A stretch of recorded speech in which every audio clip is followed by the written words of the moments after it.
ಎಲ್ಲರ ಕನಸು ಭಾರತ ಇದೀಗ T20 ವಿಶ್ವಕಪ್ ಅನ್ನ ತನ್ನದಾಗಿಸಿಕೊಂಡಿದೆ. ಸತತ 2ನೇ ವಿಶ್ವಕಪ್ ಇದು. ಜೊತೆಗೆ ಸತತ ಐಸಿಸಿಯ 3ನೇ ವಿಶ್ವಕಪ್ ಅನ್ನ ಭಾರತ ತನ್ನದಾಗಿಸಿಕೊಂಡಿರೋದು. ಸಂಭ್ರಮಾಚರಣೆಯನ್ನು ನಾವು ನಿಮಗೆ ತೋರಿಸ್ತಾ ಇದ್ದೀವಿ. ಆಗ್ಲೇ ಸಂಭ್ರಮಾಚರಣೆ ಆರಂಭ ಆಗಿತ್ತು. ಬ್ಲೂ ಬಾಯ್ಸ್ ಗೆದ್ದೇ ಗೆಲ್ತಾರೆ ಅನ್ನುವಂತಹ ವಿಶ್ವಾಸ ಯಾವಾಗಿತ್ತು ಆವಾಗಿಂದಲೂ ಕೂಡ ಆ ಸಂಭ್ರಮಾಚರಣೆ ಎಲ್ಲೆಲ್ಲೂ ಕಾಣಿಸ್ತಾ ಇದೆ.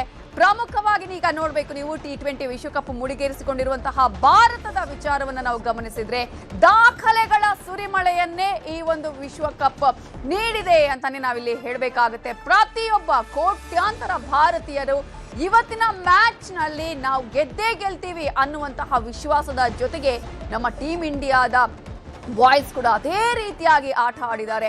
ಇಡೀ ಒಂದು ಸೀರೀಸ್ ಅನ್ನ ಗಮನಿಸಿದ್ರು ಕೂಡ ಅಂಥದ್ದೇ ಆಟ. ಇವತ್ತು ಬಹಳ ರಣರೋಚಕ ಆಟ ಅಂತಾನೆ ಹೇಳಬೇಕಾಗತ್ತೆ ನಾವಿವತ್ತು. ಕಾರಣ ಸೂರ್ಯಕುಮಾರ್ ನೇತೃತ್ವದ ಈ ಒಂದು ತಂಡ ಯಾವ ರೀತಿಯಾಗಿ ಕಿವೀಸ್ ಅನ್ನ ಬಗ್ಗು ಬಡ್ದಿದೆ. ಭಾರತೀಯರ ಹೃದಯ ಒಡಿತೀವಿ ಅಂತ ಹೇಳಿದ್ರಲ್ಲ ಕ್ಯಾಪ್ಟನ್, ನೀವು ಕಿವೀಸ್ ಕ್ಯಾಪ್ಟನ್, ಇದೀಗ ಆಲ್ ಔಟ್ ಆಗಿದೆ. 3ನೇ ಬಾರಿ ವಿಶ್ವಕಪ್ ಗೆದ್ದ ಮೊದಲ ತಂಡ ಭಾರತ. ಜೊತೆಗೆ ಸತತ 2ನೇ ಬಾರಿ ಅದರಲ್ಲೂ ಕೂಡ ತವರಿನಲ್ಲಿ ತನ್ನ ಈ ಒಂದು ಚಾಂಪಿಯನ್ಶಿಪ್ ಅನ್ನ ಉಳಿಸಿಕೊಂಡಿರೋದು, ತವರಿನಲ್ಲಿ ಗೆದ್ದಿರೋದು.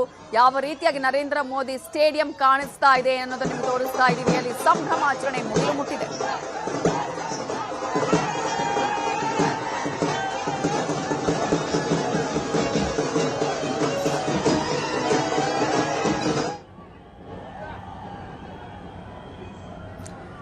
ಒಂದ್ ಕಡೆ ನಾವು ಗಮನಿಸ್ತಾ ಇದೀವಿ ಸಂಜು ಸ್ಯಾಮ್ಸನ್ ಆರ್ಭಟ, ಅಭಿಷೇಕ್ ಮಾಡಿದಂತಹ ಅಬ್ಬರ, ಜೊತೆಗೆ ಏಷ್ಯನ್ ಕಿಶನ್ ಆಟ ಅಷ್ಟೆಲ್ಲ ಆದ್ರೂ ಕೂಡ ಈಗ ಭಾರತೀಯರು ಎಷ್ಟು ಖುಷಿ ಖುಷಿಯಾಗಿ ಇವತ್ತಿನ ಒಂದು ಆಟವನ್ನ ಎಂಜಾಯ್ ಮಾಡಿದ್ರು ಅನ್ನೋದಕ್ಕಿಂತ ಜಾಸ್ತಿಯಾಗಿ ಇದು ನಮ್ಮದೇ ಕಪ್ ಅನ್ನುವಂತಹ ರೀತಿ ಆಗಿತ್ತು. ಈ ಒಂದು ಸ್ಟೇಡಿಯಂ ನಲ್ಲೂ ಕೂಡ ಕಿವೀಸ್ ಕ್ಯಾಪ್ಟನ್ ಹೇಳ್ತಾ ಇದ್ರು, ನಾವು ಅಲ್ಲಿ ಸೈಲೆಂಟ್ ಮಾಡ್ತೀವಿ ಗ್ರೌಂಡ್ ಅನ್ನ ಅಂತ ಹೇಳಿ. ಸೈಲೆಂಟ್ ಆಗಿದ್ದು ಕಿವೀಸ್ ನ ಪಡೆ ಯಾವ ರೀತಿಯಾಗಿ ಅಲ್ಲಿ ಭಾರತೀಯರು ಅಥವಾ ನಮ್ಮ ಟೀಮ್ ಇಂಡಿಯಾದ ಆಟಗಾರರು ಬಗ್ಗು ಬಡಿದ್ರು ಅನ್ನೋದಕ್ಕೆ ಈ ಒಂದು ಗೆಲುವೆ ಸಾಕ್ಷಿ ಆಗಿದೆ. ಜೈ ಹೋ ಇಂಡಿಯಾ ಅಂತ ಹೇಳಿ ಎಲ್ಲಾ ಕಡೆ ಘೋಷಣೆಗಳು ಮೊಳಗ್ತಾ ಇರೋದನ್ನ ನಾವು ಗಮನಿಸ್ತಾ ಇದೀವಿ. 21 ಬಾಲ್ ಅಲ್ಲಿ ಅಭಿಷೇಕ್ ಶರ್ಮಾ 52 ರನ್, ಅದರಲ್ಲೂ ಕೂಡ 18 ಬಾಲ್ ಅಲ್ಲಿ 50 ರನ್ ಹೊಡೆದು ದಾಖಲೆಯನ್ನು ಕೂಡ ಸಿಡಿಸಿದ್ದಾರೆ ಅಭಿಷೇಕ್ ಶರ್ಮಾ. ಅಷ್ಟು ಮಾತ್ರ ಅಲ್ಲ, ಸಂಜು ಸ್ಯಾಮ್ಸನ್ ಕೂಡ ಅದೇ ರೀತಿಯಾದಂತಹ ಆಟ. ಇಶಾನ್ ಕಿಶನ್ 25 ಬಾಲ್ ಅಲ್ಲಿ 54 ರನ್ ಅನ್ನ ಸಿಡಿಸಿರುವಂತದ್ದು.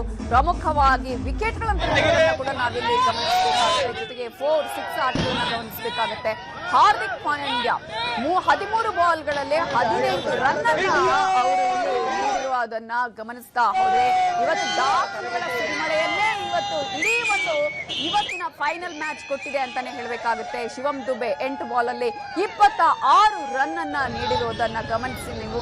ಪ್ರತಿಯೊಬ್ಬರ ಆಟ ಯಾವ ರೀತಿಯಾಗಿತ್ತು ಅಂತ ಹೇಳಿದ್ರೆ ಅದರಲ್ಲೂ ಕೂಡ ಸಾಕಷ್ಟು ದಾಖಲೆಗಳ ಯಾಕಂದ್ರೆ ಪ್ರತಿ ಹಿಂದೆ ಇದ್ದಂತಹ ದಾಖಲೆಗಳು ಉಳಿಸಾಗಿದೆ, ಹೊಸ ದಾಖಲೆಗಳು ಇಲ್ಲಿ ಸೃಷ್ಟಿಯಾಗಿದೆ. ಈಗಾಗಲೇ ಸಡಗರ ಸಂಭ್ರಮ ಜೋರಾಗಿದೆ. ಸಂಭ್ರಮಾಚರಣೆ ಮುಗಿಲು ಮುಟ್ಟಿದೆ. ಎಲ್ಲಾ ಕಡೆ ಕೇಳಿ ಬರ್ತಾ ಇರುವಂತಹ ಒಂದು ಸಂಭ್ರಮಾಚರಣೆಯ ದೃಶ್ಯಾವಳಿಗಳನ್ನು ಕೂಡ ನಾವು ನಿಮಗೆ ತೋರಿಸ್ತಾ ಇದ್ದೀವಿ. ಭಾರತ 3ನೇ ಸಲ ಈ ರೀತಿಯಾಗಿ ಐಸಿಸಿ T20 ವಿಶ್ವಕಪ್ ಅನ್ನ ಗೆದ್ದಿರೋದು ಮಾತ್ರ ಅಲ್ಲ, ಜೊತೆಗೆ ಈ ಒಂದು 2ನೇ ಬಾರಿ ಸತತ ವಿಶ್ವಕಪ್ ಅನ್ನ ಗೆದ್ದಿರುವಂತಹ ತಂಡ ಕೂಡ ಭಾರತ ಅನ್ನುವಂತಹ ಒಂದು ದಾಖಲೆಯನ್ನ ಕೂಡ ಈಗಾಗಲೇ ಪಡ್ಕೊಂಡಿರುವಂತದ್ದು. ಯಾವ ತಂಡವೂ ಕೂಡ ತವರಿನಲ್ಲಿ T20 ವಿಶ್ವಕಪ್ ಗೆದ್ದಿಲ್ಲ. ಅದು ಕೂಡ ಈ ಸಲ ಒಂದು ದಾಖಲೆ ಅಂತಾನೆ ನಾವು ಹೇಳಬೇಕಾಗುತ್ತೆ. ಅದು ಕೂಡ ಟೀಮ್ ಇಂಡಿಯಾ ಈಗ ಮಾಡಿರುವಂತದ್ದು. ಸತತ 2ನೇ ಬಾರಿ T20 ವಿಶ್ವಕಪ್ ಅನ್ನ ಗೆದ್ದಿರುವಂತದ್ದು. ಹಾಲಿ ಚಾಂಪಿಯನ್ಸ್ ಮತ್ತೆ ಈ ಒಂದು ಗೆಲುವನ್ನ ಸಾಧಿಸಿರುವಂತದ್ದು. ಜೊತೆಗೆ 3 ಬಾರಿ ಚಾಂಪಿಯನ್ ಆಗಿರುವಂತದ್ದು. ಯಾವ ತಂಡ ಕೂಡ 3 ಬಾರಿ ಚಾಂಪಿಯನ್ ಆಗಿಲ್ಲ. ಅದನ್ನ ಕೂಡ ಭಾರತ ಸಾಧಿಸಿ ತೋರಿಸಿದೆ.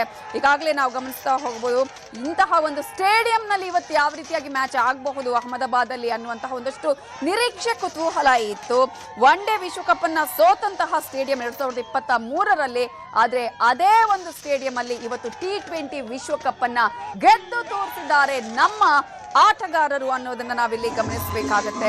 ಈಗಾಗಲೇ ನ್ಯೂಜಿಲೆಂಡ್ ನ ಮೊದಲ ಕಪ್ನ ಕನಸು ಕೂಡ ಭಗ್ನ ಆಯಿತು. ಈ ಮೂಲಕ ಭಾರತ ನಾವೆಂದೆಂದಿಗೂ ಕೂಡ ಶ್ರೇಷ್ಠ ಅನ್ನೋದನ್ನ ತೋರಿಸಿದ್ದಾರೆ ನಮ್ಮ ಹೆಮ್ಮೆಯ ಆಟಗಾರರು. ಇವತ್ತು ಕೋಟ್ಯಾಂತರ ಭಾರತೀಯರು ಈ ಕ್ಷಣಕ್ಕಾಗಿ ಕಾಯ್ತಾ ಇದ್ರು.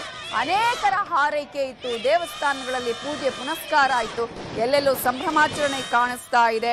ಈಗಾಗಲೇ ಒಂದ್ ಕಡೆ ಯಾವಾಗ ಫೀಲ್ಡಿಂಗ್ ಅನ್ನ ಕಿವಿಸ ಆಯ್ದುಕೊಳ್ತೋ, ಬ್ಯಾಟಿಂಗ್ ಅನ್ನ ಭಾರತಕ್ಕೆ ಬಿಟ್ಕೊಡ್ತೋ, ಆಗ್ಲೇ ರೌದ್ರಾವತಾರವನ್ನ ನಮ್ಮ ಆಟಗಾರರು ತೋರಿಸಿದ್ರು.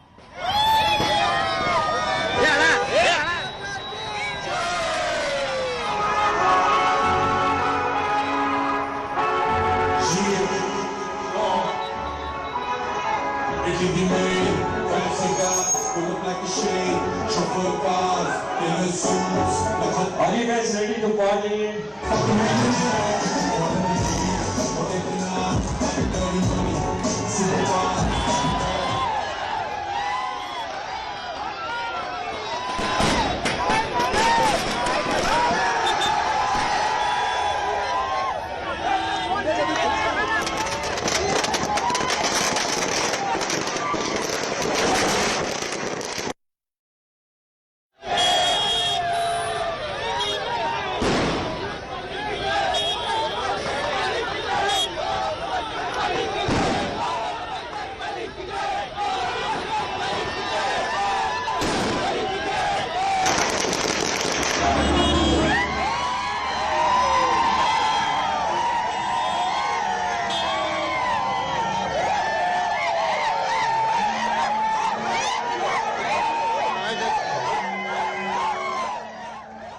ಎಸ್, ಭಾರತ ಈಗ ಗೆಲುವನ್ನ ಸಾಧಿಸಿದೆ. ಸಂಭ್ರಮಾಚರಣೆ ಜೋರ ಆಗಿದೆ. ಯಾಕಂದ್ರೆ ಆ ಸಂಭ್ರಮಾಚರಣೆ ನಾವು ಕೇವಲ ದೃಶ್ಯಗಳಲ್ಲಿ ನೋಡಬಹುದು ಮಾತ್ರ ಅಲ್ಲ, ನೀವು ಕೂಡ ನಿಮ್ಮ ಸಂಭ್ರಮಾಚರಣೆಯ ನಿಮ್ಮ ಖುಷಿಯನ್ನ ನಮ್ಮ ಜೊತೆ ಹಂಚಿಕೊಳ್ಳಬಹುದು.